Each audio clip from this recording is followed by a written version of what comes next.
Welcome to the Scarlet, Blue, and You podcast. Thank you so much for joining us. I'm Lauren Youse, your Scarlet, Blue, and You host, and the HLGU Alumni Director. I'm coming to you from our beautiful Burt studio on the HLGU campus, and I am going to be honest, this is one of my favorite podcasts of the year. We've done it, I think this is our fourth year. It's the Burt Youse Book List for 2024. Woo! So we can't have that without Mrs. Catherine Burt. Welcome back, Mrs. Burt. Thank you very much. And this is one of my favorite podcasts, too, and also the only one I ever do. So thank you. Now, you came on to talk about Amanda's book. That's true. Because you edited that is true. Amanda Henry's book. But you're right. This is kind of where you shine. This is, well, I don't know about that, but thank you so much. So, it's yeah, wonderful. so Mrs. Burt is a former First Lady, and I'm very excited to welcome our current First Lady, Mrs. Jessica Matz. Welcome. Thank you. I was so excited to get this invitation. Yes, because I think within 5 minutes of meeting each other, we talked about books. It's true. So I it was met natural. you in the library, and That sounds about right. I was so excited. Yes. It's like, ooh, bonding. Yeah, so this is great. So it's me and First Ladies, HLG royalty. I love it. Okay, so you're both great readers. Let's talk some books. It's a new year, so maybe our listeners have come up with a resolution to read more than they did the previous year. So we are here to help you. We read a lot between the three of us, and we've come up with books that we think are pretty much friendly for most readers. Mm-hmm. Okay, fair to say? Yes. All right. So, Mrs. Burt, would you like to start? I would like to start. Thank you very much. I always like to include a classic in this. So the one I've chosen this time is a wonderful book by Willa Cather, an American author, My Antonia. And it was published a long time ago, over 100 years ago in 1918. I have to say, this is one of my favorite books. Do I say that kind every of World time? War One. It's always my favorite World book. War One-ish. This is when it was written. it was published during the time of the ending part of World I've War heard I. of this book, but I have not. I have no idea what it's about. Well, this is a wonderful book. I will start off by saying this is not a love story, but it's a friendship story. And it's those a are beautiful fun. one. I do love this book, one of my all-time favorites. I think the reason I like it so well is that this is really well done prose. Willa Cather writes like no one else. There's so much warmth in her stories, so much character development. The plots are always secondary, but the plots are interesting too, and this book is no exception. This is a coming-of-age story, beginning with a boy whose name is Jim Burden, who's 10 years old at the outset, and coming out to Nebraska to live with his grandparents after both of his parents have died within a short time. Along with Jim, this is the story of Antonia Shimerda, who is a few years older, maybe 2 to 3 years older. And she's a person who's an immigrant from the Eastern European countries. It's not clear. I think she may have been from the former Czechoslovakia, but she came with a large group of immigrants out to Nebraska where the life was very hard, difficult land. They're out there on the prairie, and it's very difficult. The story takes place in the latter part of the 19th and early part of the 20th centuries. So as I said, this is primarily a story of friendship between this boy and girl as they grow into adulthood. And the story takes us from the time Jim is 10 until the time he's in his 40s. Ooh, I love those kind of So books. they've gotten to know each other quite well. But it's a challenging story because the life for those immigrants was very difficult. Many, including her father, had a difficult time adjusting to living in America. He had been a very cultured man back in Europe, and here in America, he's kind of a farmer and a person whose life is entirely different, and he does not deal with it well. So there are lots of tragedies that take place in this story, but also it's a very inspiring account of these brave Eastern European immigrants who found a way to make a life. And it's an interesting observation that Jim has during his growing up years, that these people who are farmers, just, hands dirty all the time, in the next generation, their children are going to be the bankers and the doctors because they've taught them an incredible work ethic and also emphasized the importance of education. In addition to the main plot about Jim and Antonia, Willa Cather weaves an interesting bunch of characters, American pioneers and Bohemian immigrants, into these stories. The challenges and achievements, the hardships, the adventures of these unique characters, plus the skillful, beautiful way that Willa Cather weaves a story, make this an intriguing and heartwarming and enjoyable American classic. Well, I'm going to have to put that on my list. Going on Please my do. list too. Well, good. It's a good book. In fact, anything written by Willa Cather is Okay. very much worth Good reading. to know. Always looking for new authors. Okay. Well, good. And she's the writer of several classics, including O Pioneers and I've heard of that one. there's another one, The Death Comes for the Professor. So, yeah, I haven't read that one, but That it's on sounds my like list something too. you may not want to read. May not. Well, after you hear my others, never mind. Okay. Okay, well, keep going. Oh, another book? Let's do it. All of them? Unless you want, if you want to pass along. Why don't it's we totally- pass it on to Jessica? All right. Okay. Do one of yours? Sure. My first book was The Midnight Library by Matt Haig. It was published in 2020. I see you all nodding your heads. Have you I've read it. also read it? I've looked for it, but no. Okay. So the book is such an interesting read. I'm going to try not to spoil it. It starts out and it seems like it's going to be pretty depressing. It does. And so my encouragement when you pick up the book is keep going. It then takes a little bit of a fantastical leap. Keep going. Yeah. So the author is setting up a stage to explore a theme that I've rarely seen explored in books, and that is the choices we make and the choices we don't make, and how in our mind we process the road we did not take. It's So- a really fun read. It made me think of there's a scene in Prince Caspian. C.S. Lewis, Aslan, the lion, is talking to Lucy at the end, and she regrets this decision she's made. And she says, "What if we had done something else? Could you tell me what would have happened?" And he said that, I'm paraphrasing here. No, nobody has ever told that. However, this book, it is going to explores tell. that. It explores that, and I think reveals some pretty important truths. It prompted some self-reflection. It's a really unique book. It is. It is. The title did not give away what was going to happen, nor did the first few chapters. And then once I hit about chapter 4, I don't think I set it down until I Yeah. finished it. Yeah, but you're right. It does seem rather depressing at the It beginning. does. Which serves a purpose. Yes. That sounds really fascinating. I'm glad it's already on my list, and if it were not, it would be now. So thank you. Okay. Well, do you want me to go ahead and share my first book? Okay. So last year, I didn't realize I had a theme until I put them all together and realized I had an animal theme. No theme this year. So I just want to say that, just in case people are like, she's going to recommend 5 more animal books. I'm not going to do that this year. My first book is Project Hail Mary by Andy Weir. And I think, Jessica, you've read this one. I did. I read it over the summer.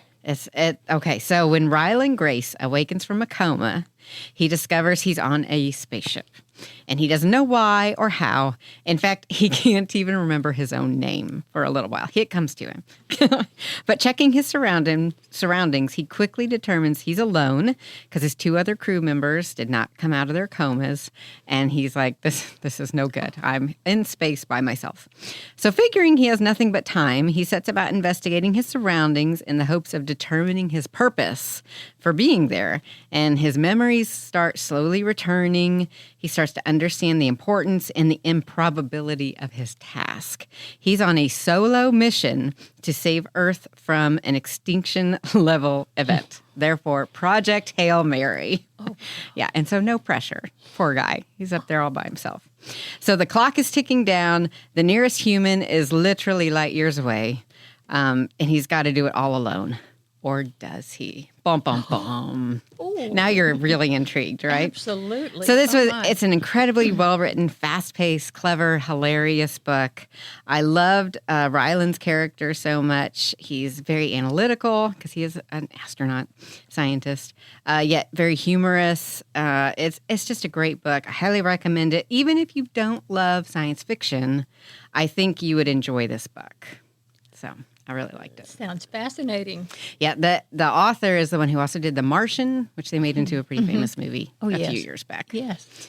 but this is another one of his books. So it's really good. Do you think it's worthy of being made into a movie? Oh, I think it'd make a fun movie. Ooh.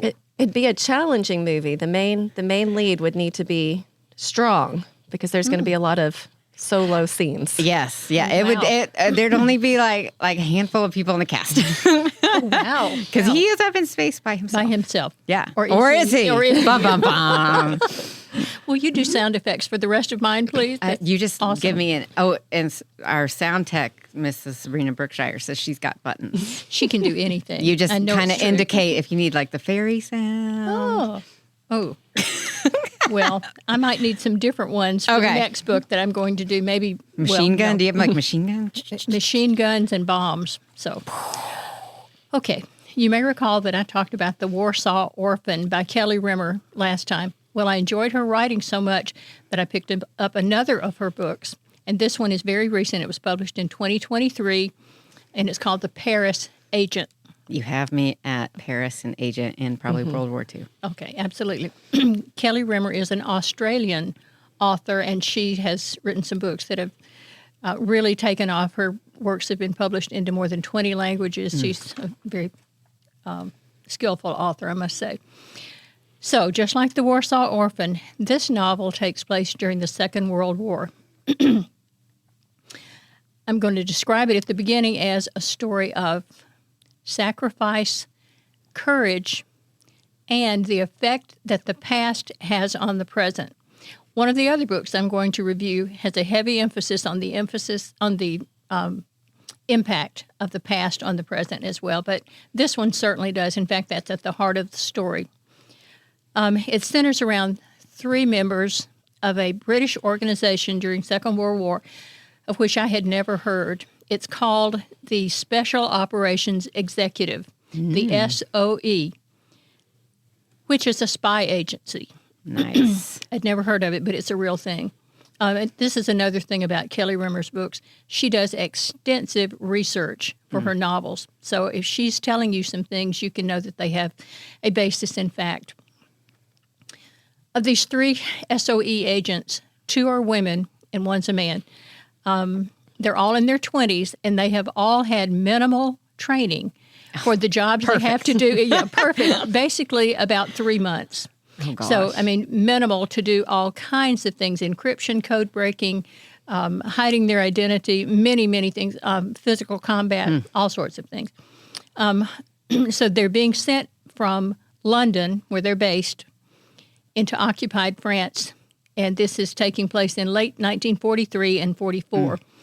They're going to be working with the French resistance, which in different places is either weak or strong, depending on what's happened to them recently. Their real names are Eloise and Josie, and the man's name is Noah, although code names, and in some cases multiple code names, are used throughout the novel, which makes it really fun to know if you're talking about Eloise or Fleur. So you might need to make yourself a little card. I did. Reading through it, I did. Josie is sometimes called Chloe, and then at other times she's called other names, but lots of different names. And their story is told in an interesting way, not in chronological order. Oh, no, that's boring. And exactly, and I have another one that's even more so. But in chapters that cover periods of time in 1943, 1944, and much later after the war is over in 1960. Oh, interesting. Oh, I love that. It's I just have to say it's a wonderful book. I really enjoyed it up until the end, and then I won't talk about that. We're not talking about that. Nope. People have to find out for themselves. They do. The narrators are Eloise and Josie, the women agents in the 1940s, and the one in 1960 is the daughter, the young adult daughter of the man who was a special agent, Noah. And her name is Scarlet. The 1940s chapters detail the events taking place during the dangerous spy work of Eloise and Josie in France in the months just before the Normandy invasion. The 1960 chapters are narrated by Noah's young adult daughter, Charlotte, long after the war, as Noah is struggling to put together the pieces of his shattered memories. Before the war was over, just before the war was over, he was shot and he also had a traumatic brain injury, head injury, from being in a car wreck. Oh, geez. Most of the details of which he does not remember. He's left with fragmentary memories, fragmentary scenes that he sees but does not know how to interpret, and a deep feeling of regret. But he doesn't know why. Oh, gosh. He doesn't know what he is regretting. I will call this a gripping, complex espionage plot, but it also is a story of love, incredible sacrifice, and the courage it takes not only to do dangerous work, but also to face the memories of it later on. It also deals with the atrocities, the horrific atrocities that the Nazis committed during that time period. And I think this is an important aspect of that book, especially right now, today, in this day and time, because this is what's in the headlines every single day, the atrocities that are being committed in this world by people who don't care about human life. Spice. It was an emotional read. I have It to sounds say. like, it sounds like maybe something you don't want to take on your vacation to the beach. Not a beach read, I would say, not a beach read, but it is a really good book. Okay. As I've said already, she's a wonderful writer. She makes you feel that you are there and that you know those characters. So I've been to the war. So. It sounds like you have, man. All right. Do you have another for us, Jessica? I do. My next recommendation is Demon Copperhead. It's by Barbara Kingsolver. And Barbara Kingsolver is an author that I really enjoy. I knew this book was coming out because I tend to follow her and, assume the next book she releases I'm going to want to read.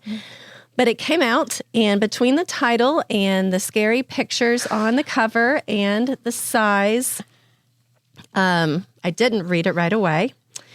And then it won the Pulitzer for Fiction for 2023. And that was the tipping point when I thought, okay, I'm going to pick this up and see. So it was my Thanksgiving read. It is a retelling of Dickens' David Copperfield, which I am sure you have read, Mrs. Burt, but I have not. And the fact that I had not was a little intimidating. You can read the book without having read David Copperfield, and it is still a worthy read. And if you pick it up, I'll be interested to hear what more you can take from it if you've read both. It is set in southern Appalachia in a timeline that roughly parallels my own, and I did grow up in southern Appalachia. Oh, fun. And so it is realistic fiction through and through. Her characters are not real, but her places are. And so they hike through the mountains, places I hiked, and eat at restaurants where I had eaten. Fun. So that was kind of wild, but like Dickens, Kingsolver is writing, hoping that a narrative will prompt reflection and change in society in a way that statistics alone don't. So the caveat I want to put with this recommendation is I think it is a important read, but she is very realistic in terms of some violence, some addiction, some language, and the tragedy that can go along with some of these subject matters. So that would be my caution. Sure. Just like a World War II book. You're probably not going to come out there with all your characters and probably not going to, You're just going to experience some stuff because that was life. Yeah. Yeah. Okay. Yeah, it sounds, the cover does look scary. It does. And the name... When you learn where their name comes from, I'm going to say it's not nearly as scary as the title sounds. Yeah. Now, when you said that was one of your books, I was like, okay. All right. Well, my next book also has a title that doesn't sound very nice either. It's The Thursday Murder Club by Richard Osman. So there you go. As long as it's a club. It's a club. I mean, they're not murderers. Right. They're a murder club. Yes. And so this one's really fun. So in a peaceful retirement village, 4 unlikely friends meet up once a week to investigate unsolved murders. And one of the really funny things is that they call themselves, I don't know, it's like underwater basket weaving or something to discourage anyone from crashing. But they have to reserve the space in the nursing home. So they have to call it something. But they're just like, no, nobody else is welcome. It's just our club. All right, but then a brutal murder actually takes place on their very doorstep, and the Thursday Murder Club finds themselves in the middle of their first real-life case. Elizabeth, Joyce, Ibrahim, and Ron might be pushing 80, but they still have a few tricks up their sleeves. And so can our unorthodox but brilliant gang catch the killer before it's too late? So that's kind of the setup. Ooh. It's really fun, and you come in when they're in their 80s. But the book slowly reveals their backgrounds and how these backgrounds are helping them solve these cases. So it's really fun. It's a great story. What I enjoyed most were the characters. It's great, subtle, and not so subtle British humor. Some big plot twists and turns. And, of course, murder cases, which are so fun to read about. And, bonus, it's book 1 of a series. Oh. So you get to know the characters. Did you read more in the series? I've read book 2 and thoroughly enjoyed it. Now, I have a very good friend who's also a great reader who only gave this book 2 out of 5 stars. She thought it was a snoozer. So maybe it's not for everyone. I really liked it. So just going to send that caveat out there. Maybe it's a little too subtle. Violence in it or not? There is some. Yeah, it's murder. Well, so we actually get details of the like there's a little, and like there's some thrilling parts. Okay. And, yeah. It's not all nursing home drama. Like did somebody not get pushed up to the table, or someone lost their blanket. Oh, that's good. No, it's way fun, and it takes place in Britain, which makes it even Following more fun. up with Jessica's question, is that a beach read? I think it could be. It could be more of a beach read because it has a lot of humor. Well, is your next one a beach read? I actually think it is. But yes. I don't know why all these books I have this time are kind of serious, except for one. Sometimes maybe. it just happens that way. Or 2. Or they're 2. all about animals. No animals in this one, sorry. So the next one I'd like to talk about is John Grisham's newest novel, published in 2023, The Exchange. This is an exciting book with surprises around every corner, and you quickly go from the mundane to the suspenseful, if not on every page, at least from chapter to chapter. So it's really has a lot of action in this book. I do too. It's good. This is the sequel to his early hit novel, The Firm. Have you read The Firm? I have. It's been years. Yeah, me too. But I'll never forget it. My parents read it just before I did, and we talked about it for months. And my dad said that every time he went to the grocery store. Was that one of his first books? Yeah, it was not the first. I think A Time to But it Kill was came early. before it. It was very early. Okay. But I talked about it with my parents, and my dad said after he had been watching or reading about Mitch McDear spending thousands of dollars, he would go to the grocery store and think, "Oh, I can, I'll buy that." Make it rain. Yeah, make it rain. Exactly. So if you've read The Firm, you know a little bit of the backstory of Mitch McDear. So this takes place 15 years after the close of The Firm. So it's supposed to be now 2005. And in this book, we find that he has, as he did at the end of The Firm, left that crooked law firm in Memphis. He's quit the law profession and left the country. Oh, gosh. With his wife. So that was the way that ended. And so we find out what he and his wife, Abby, have been doing in the meantime. They lived for a while in the Cayman Islands, for a few years in Italy, and then for a while in London, England. And now they're living on the Upper West Side of New York City, with their twin sons, which were not in the other book, Carter and Clark. And Mitch finally has returned to law practice, even though he was terribly disillusioned at the end of The Firm. This time he's working with the largest law firm in the world. It's called Scully and Pershing. He just doesn't go small. Pardon? He is a guy who doesn't go small, does he? He never goes small. You're right. And even more so as this book goes on. The focus of the story is to free a fellow attorney. It's a woman who's a member of the same law firm, Scully and Pershing, but she works in the London office. This unfortunate woman, who is of Italian origin, Giovanna Sandoni, has been taken hostage by a Middle East terrorist group. And Muammar Gaddafi is in this, too. Oh, my goodness. He's the opponent of the terrorist group. They hate him, and they want to bring him down. But at any rate, that's what it involves. So you have this Middle Eastern terrorist group. They're demanding $100 million as ransom for poor Giovanna Sandoni. And the plot follows Mitch's desperate attempt to raise that insane amount of money to save Giovanna's life.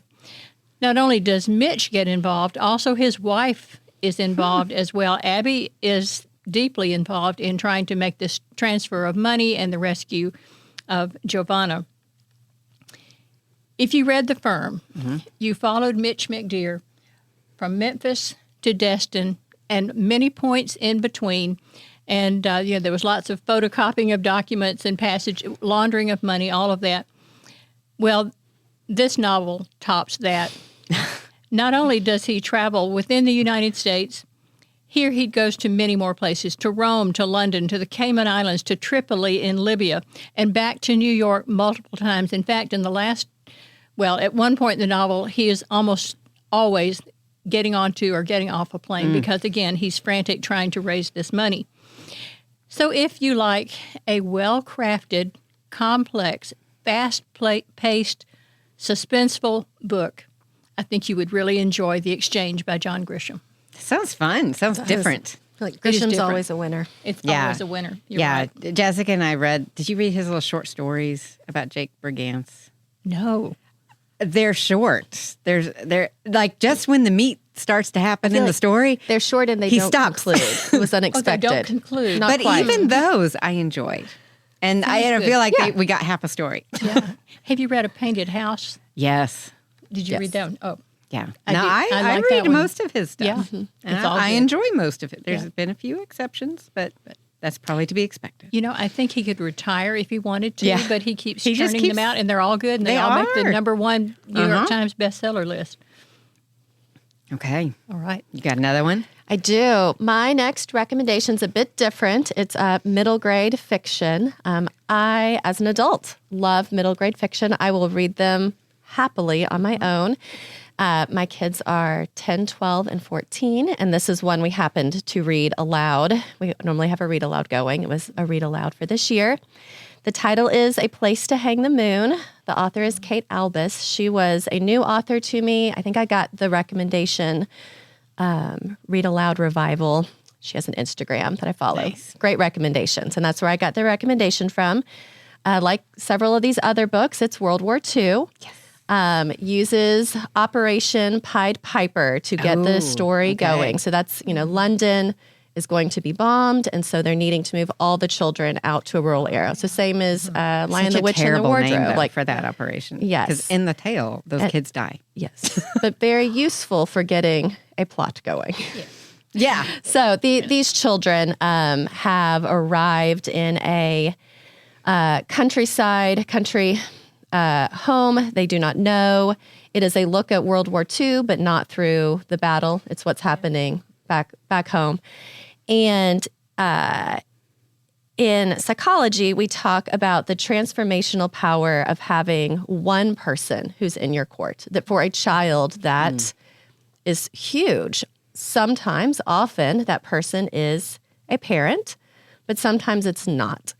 And that is really a theme this book explores, which is a part as an adult, what made this book really stand out. So you have these children who are in a situation where there doesn't seem to be much hope, and the power of somebody to step in who believes that maybe they hung the moon. And that's sweet. Does every child deserve to believe that there's somebody out there who thinks he or she hung the moon? Oh, Yeah. True. it's on my list. It sounds adorable. I love it. I read somewhere and agreed 100% that a well-written children's book or middle years book should be enjoyable by adults. Absolutely. That can be, and I think that's very true. I can think of so many middle school, high school books that I just embrace because they're wonderfully written. C.S. Lewis has a great quote, I'm paraphrasing, where he says something along the lines of, why would we ask children to read the books that are not good enough for us to also read them as adults? So true. Very That's a true. great Yeah. quote, yes. Not for a while there. I was just tired of violence and smut and language, and I just solely read middle school, Yeah, there's a elementary promise books. in the middle grade book Yeah. that there's going to be hope. That's true. Yeah, and Yeah. it was a nice little break from other World War II books. All right, so my next book is called Carrie Soto is Back by Taylor Jenkins Reid, and I have read quite a few of Miss Reed's books, and I really like them all. I would not recommend them all because some of the themes, some of the things that happen are just not to everyone's taste. Like they're a little more liberal. They're a little more like that. But this one is about tennis, and I always have a book that I walk to, and this one made my heart rate like go so high. Like I got so many more steps in by this book because it just keeps going. Okay, so by the time that Carrie retires from tennis, she's the best player in the world. She's shattered every record and claimed 20 slam titles. She's sacrificed everything to be the best, and her dad is her coach. Okay, but 6 years after her retirement, she finds herself sitting in the stands of the 1994 U.S. Open, watching her record be taken from her by a brutal, stunning British player named Nikki Chan. So she is not having this. So at the age of 37 years old, Carrie makes the monumental decision to come out of retirement and be coached by her father for one last year in an attempt to reclaim her record. So in spite of it all, Carrie Soto is back for one epic final season. In this riveting and unforgettable novel, the author tells a story about the cost of greatness and a legendary athlete attempting a comeback. I do not love sport books. Like, I can get behind a good, like, horse racing book because there's horses. But they are not my genre. What about cat racing? Cat racing would be amazing. We should write that together. Yes, but I loved this book. It was exciting, engaging, adrenaline pumping, and very entertaining. Even if you don't like tennis, I think this book would be for you because it really does a great job of explaining the basic rules of tennis. Each chapter keeps you on your toes. You feel like you're actually at the matches, watching the games play out. And you jump up and down, you scream, you cross your fingers, and you really just want Carrie to win. So it's such a fun book. I totally recommend it. Oh, that sounds wonderful. There is some language. So, Lauren, I feel like audiobooks can be a mixed bag. Sometimes it really elevates the book. You listened to this one as an audiobook? I did, because when I walk, yes, I listen to it. So it's a good exercise read. Mm-hmm. Listen. It really was. And I've listened to like British novels too. They are not good exercise. Oh no. I just was like, my heart rate's only 100. We gotta move this up, guys. Oh wow. Does it make you want to have a nap instead? A little bit, yeah. Little hot tea and exactly. Scones. Cozy into a chair. Yep. Let the rain come. No. This was the opposite. Perfect. This was like she's running in the sand, and you're like, oh, I can dig in and go faster and hit the ball harder. It was so fun. Such a great book. Well, my next one is called Anxious People. And you know who the author is. I've read this. Yes. Have we all read this one? Yes. Okay. He's an author I follow. Oh, I love him. He's a favorite. I want to turn the mics off and just talk with you all about this book before I give you my take on it. You notice that I have notes here, and I'm just about going to read straight from these notes because to describe this book It's so fun. is very difficult. But I loved it. I just loved it. And at first I thought, what is he doing in this book? Especially You're so confused at the especially beginning. that early chapter, he said, there's a man standing on a bridge. Now, forget about that for a while. Don't think about that now. Yeah. And he said, I know that that's all you can think about now. Just, he just doesn't the even man on use the bridge. character names I think for like it's the first few important chapters. for people to know you're supposed to be confused. Yeah. Like, keep going. Yeah, the anxiety's real.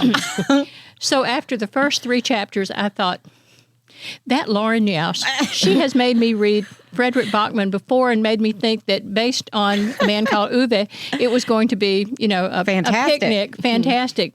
But you may remember that I also wanted to throw that book against the wall after the first chapter, after being introduced to that grumpy old man that we all love by, a few chapters in. Just so wonderful. Well, that was the same experience with this. After I got into seeing a bit of what he was doing, I thought, oh, what a clever way to tell a story, and what a clever story. So I found this novel absorbing. I mean, for me, this was really a page-turner. I could not put it down once I got through the beginning. It was funny. Mm-hmm. It was tragic. And it was heartwarming. Mm-hmm. And I would read it again in a heartbeat, and probably will very soon. Like The Paris Agent, the World War II book, it deals with the effect of the past on the present. But a great theme in it is that we are all interconnected in ways that we barely can fathom. And I was thinking about that in terms of real life. I thought, I wonder if, especially as I got to the end, I wonder if I'm that interconnected with Lauren. And I thought, how are we interconnected? I taught her in a class. I live in the same neighborhood with her parents. We both love to read, and I've done podcasts with her. And then I thought, Jessica, I have not known very long, but we have lived in the same house. It's true. The very same house. And our husbands have done the same job, and we both love to read. And there are probably other similarities as well that we don't know about. So this is the author who wrote A Man Called Uwe that was made into the movie A Man Called Otto. At the beginning, I found this a challenge to read. And why would that be? Chapter by chapter, it's told on different days as well as different years. And many different points of view are used in this book, even to narrate the same scene, which we get sometimes over and over. And I kind of liked that. Well, it gives you new perspectives about the whole thing. So this is not your basic, straightforward narrative. But as you say, what would be the fun in that? With a multitude of quirky, interesting characters, I can't even describe them, and events that are often not what you think they are. It's a difficult book to describe without telling the whole plot. And you know I have a tendency to want to tell the entire story from beginning to end and us all laugh about it, but I will restrain myself from that. Among the characters are 2 policemen who happen to be father and son, both of whom basically want to save the world. A gentle, peaceful soul who plans to rob a bank. And, of course, that is the beginning absurdity in it all. A man wearing the head from a rabbit costume. Always fun. A psychologist. An 87-year-old woman who may not be what she appears to be. A group of strangers who are connected in ways they could never predict. And the most hilarious hostage situation ever. At a few points in the book, the author actually tells us what the book is about. But later he has to revise that. Early in the novel, he simply says, this book is about idiots, which we soon learn means human beings. Yeah. All of us. But later he says, this book is about idiots, a bank robbery, an apartment viewing, a hostage situation, and love. And he is so right. Indeed, it is about love, with huge doses of kindness, forgiveness, and understanding mixed in. Yeah. I really liked it. It's not my favorite Frederick Backman, but it's close to the top. Well, I was a little afraid to read it because you had told me early on, in fact, when you first told me about Uwe, that you had not liked his other books or some of his other books. My grandmother asked me to tell you she's not sorry. My favorite. Okay, I've not read that. It's good. It's Is just it? not. When you come to think that he's going to produce, 5 stars every time.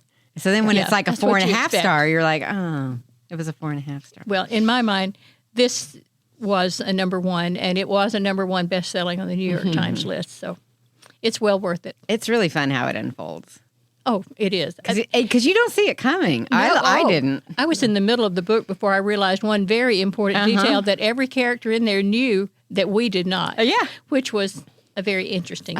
I'm interested to hear you say you might read it a second time. I only read it once. That second read would feel pretty different. Yeah, because you know stuff. Because you know But so I'm many sure things. you've forgotten stuff, too. Probably, certainly. What I liked in one of the many things I liked in Uwe was the way Bachman slowly peeled the onion. You get details here and there very slowly, but it all adds up to a wonderful picture. So. No, it's a good read.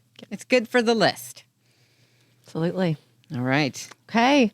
My 4th recommendation is nonfiction. Good for you. Yes. It came out in 2019, written by Justin Early, and the book title is The Common Rule, Habits of Purpose for an Age of Distraction. So the title, common, there means community. So he envisions these rules, these practices being communal. And his thesis is that while through hopefully purpose, but often accident, we think we form our habits, but ultimately our habits form us. He uses the analogy that our habits are the liturgy of our lives, and they are forming us, and says, just like water is invisible to a fish, too often our habits are invisible to us. And so he really simplifies into 8 habits for our daily, for our weekly, that can have a pretty transformational power in stewarding our time in a way that becomes passive because they have become habits. I did read the book and I had the thought, this is a busy season. I'll start implementing this in a different time. At which point I read the paragraph where he says, a busy time is the best time to start because you need to find margin in your life. So so I started. It's like he was reading your mind. He was. He knew what I was thinking. It is grounded in scripture, grounded in ideas of Christian community, gospel messages through it. I did read it individually, and it was powerful, and I have found maybe 3 of the 8 habits have a strong hold. In the book, it talks about, it has a guide for working through communally, and one of my hopes in this next year is to rope some people into the adventure of working through this book together. I'd be interested to see what element that adds, because certainly he, as the author, believes that's kind of some accountability, maybe, or someone you can at least talk to. And discussion, and maybe, honestly say this, this thing where I'm supposed to not look at my phone in the morning until I've, read scripture and done other things, and then I look at my phone is shockingly difficult. But once it becomes a habit, once we're not thinking about it, it's steering our day in a different direction. I like that. Yeah. It prompted me to buy a real alarm clock. So that my phone could go into another room. Yeah, that's very smart. Yeah, it was take away the temptation. $12 at Walmart that had a tremendous impact. They're probably excited. Oh, wow. They're like, somebody bought an alarm clock. It's been years. It's dusty on the box. Off the shelf. Yeah. Fun. Okay. That sounds like a really interesting premise. It is. It's a good read. Good to have some nonfiction on the list, for sure. All right. My next book is very much fiction, but it is my World War II book because, can't not recommend at least one. So this is my World War II book. It's called The Rose Code by Kate Quinn. It's kind of spies and espionage as well. So in The Rose Code, we have 2 shifting timelines, 1947 and another one starting around 1939. So about 10 years apart. In 1947, we find Osla, this beautiful debutante type person, preparing for the royal wedding between Prince Philip and Queen Elizabeth, which is way fun, just that part right there. And in the other timeline, we meet 3 women, Beth, Osla, same person, and Mab. And they work at Bletchley Park, and they are code breakers during World War II. So we observe how 3 women's fates are intercepted, how their friendship blooms, and when a decoded message reveals treason and sensitive information is shared with the wrong people, one of them even finds themselves locked up in an asylum, waiting for the truth to come out. So mystery keeps you drawn into the story. You sit on the edge of your seat, squirming, biting your fingernails, turning the pages faster and faster to find out what happens next. It's way good. I loved it. It's a big book. Like, it's a commitment. Okay. But sometimes I love a big book. Yeah. If the author can do something with it, I don't mind if there's extra pages. Do you ever find yourself reading more slowly as you come to the end of a book that you've enjoyed? I did that with the last Harry Potter book. I was like, there's only 30 pages left. Every now and then, I actually flip and read the ending. You do not. So that I can slow down and savor that last 100 pages without tearing through them. I do, every now and then. Because otherwise, you're like how fast not really reading. Yeah. Well, I think that's really a tribute to the author because absolutely. you're enjoying they have achieved and their savoring purpose. that part of the book. Yeah, yes. and this is one of those books. There's so much mystery, and you're just this whole treason thing just really gets you, and it just keeps jumping from time to time, and it's real fun. There was a little bit of treason in my World War II book too, but I don't want to talk about that. Okay, we're not talking about that. Well, I will talk about a nonfiction book too. And this is one that was published in 2012, but I didn't hear about it until last year when my daughter recommended it to me. So I read it. It's called Running for My Life, and it's by Lopez Lomong, a young man from the Sudan. His birth name was Lopepe Lomong, but later it changed to Lopez. Lopepe. So this is a really inspiring book. I enjoyed it. I flew through it because, again, it was a page-turner. I wanted to know what happened to this boy.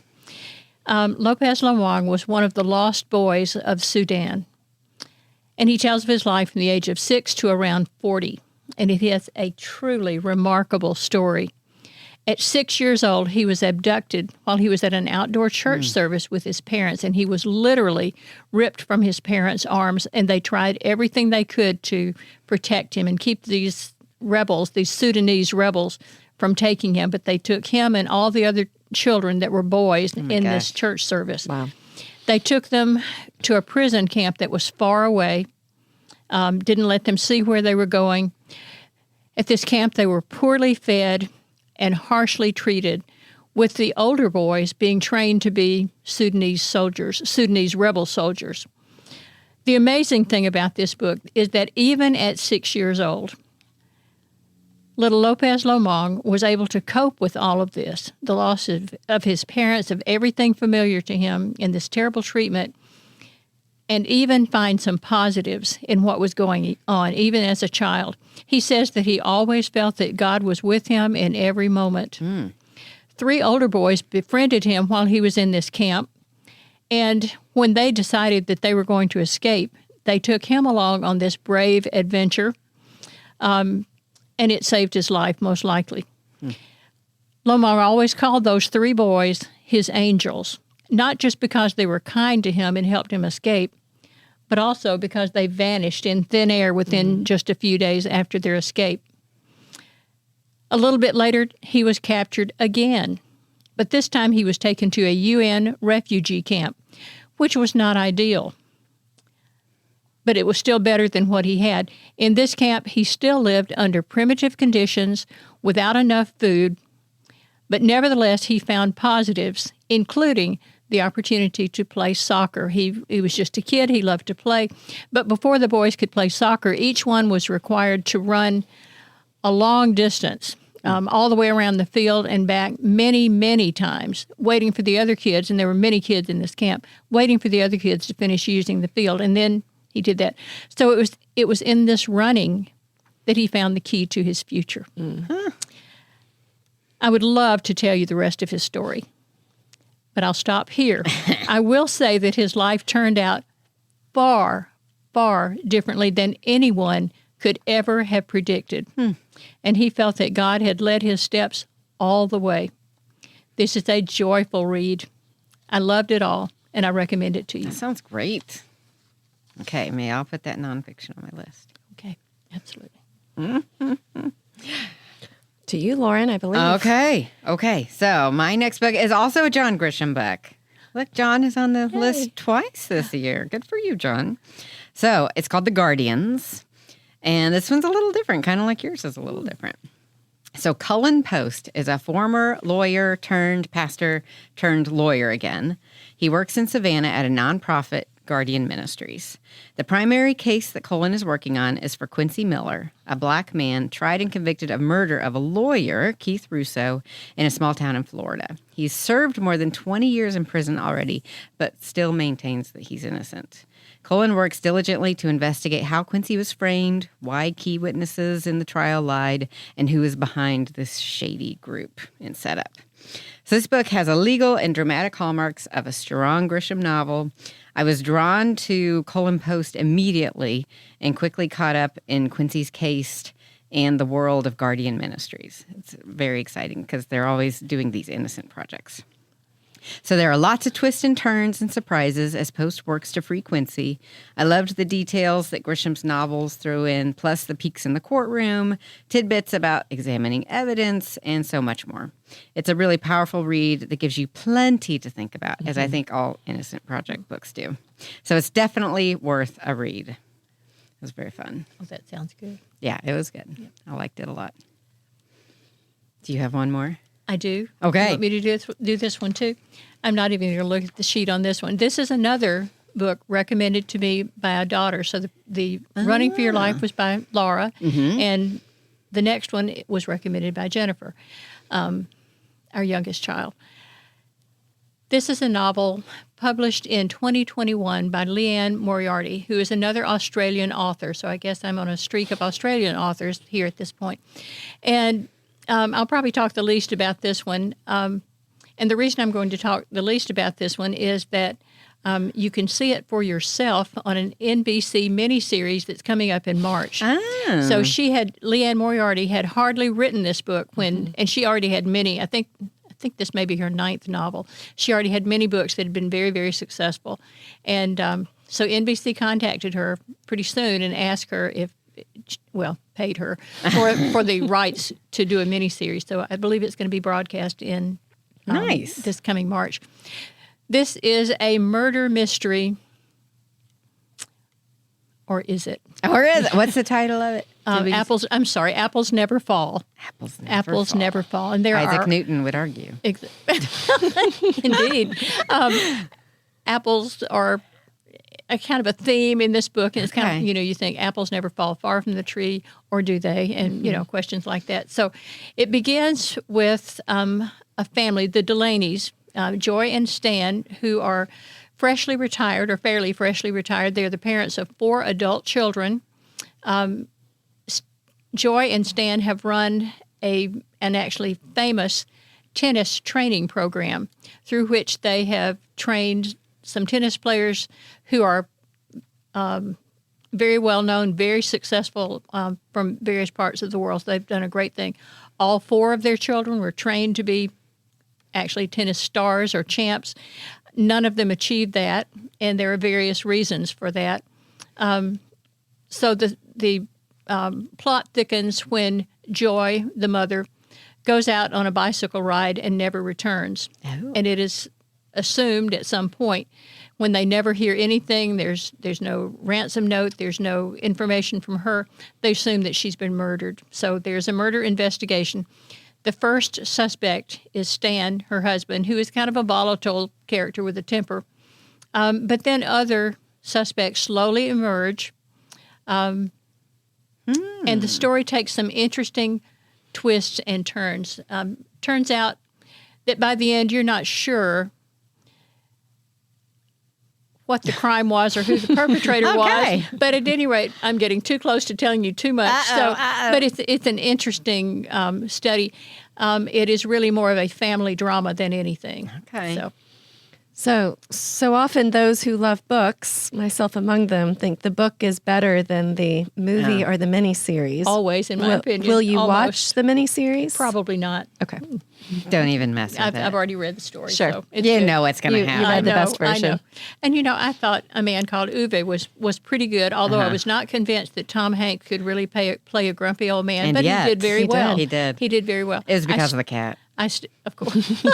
Of course. I still love the book better than the movie. I love the book. Yep. I love the book. Okay, we have come to our last book on the list. Who's excited? I know our lovely producers are. They're like, this may be your favorite. It's not ours. Okay, last book. So I threw in a bonus nonfiction. I don't read a lot of nonfiction, but I read one. I really thought it was outstanding, so I put it on the list. It is called Seeking Allah, Finding Jesus by Nabil Qureshi. And hopefully I pronounced that correct. I looked it up on the internet. But I totally recommend listening to this book because the author reads it. And I always think it's excellent when the author reads it. Even if they're not a gifted narrator, they just emphasize things that they really want emphasized. So Nabil was brought up in a Muslim American home and was a devoted follower of this religion. When he entered college, he met a man named David Wood, who was a devoted Christian, and they became friends. And they regularly debated about each other's faith. And it started with Christianity, which David was able to make a convincing case for. And then they proceeded to debate Islam, which Nabil really couldn't make a good case for. And he is a very educated guy. Like that, I think that was my favorite part. Like they both respected each other so much that they weren't mean about it, but they really discussed and debated. So we know from the title where this book will end up, because Seeking Allah, Finding Jesus. So as the book moved along, I became increasingly apprehensive just because he was so close to his Muslim family, and you knew what this was going to do to that family. And such loving parents. And I really loved the window this book provided into a loving Muslim family. And this was one of the most gripping parts of the book. So it was eye-opening, inspirational, and I would definitely recommend it as a nonfiction read. It's really good. That sounds fascinating. Yeah, it was well worth it. All right, so that concludes the Youse, Burt, Matz book list for 2024. It has a nice ring to it. I have to keep that going. All right, so we will post the list along with the podcast, so you guys can mark any of these that you'd like to read. And thank you so much for joining us. Thank you, ladies. Thank you. For coming on the Thank you for the podcast. invitation. It's a pleasure. We probably could have made this last for like a mini series, Hours. probably. I have questions for both of you afterwards. There's for going to be an sure. after show. Yeah. But thank you so much for following us. Welcome to our first podcast of 2024. There'll be much more to come. I'm excited to see where the Lord is going to take us this year. So please take care, and thank you for joining.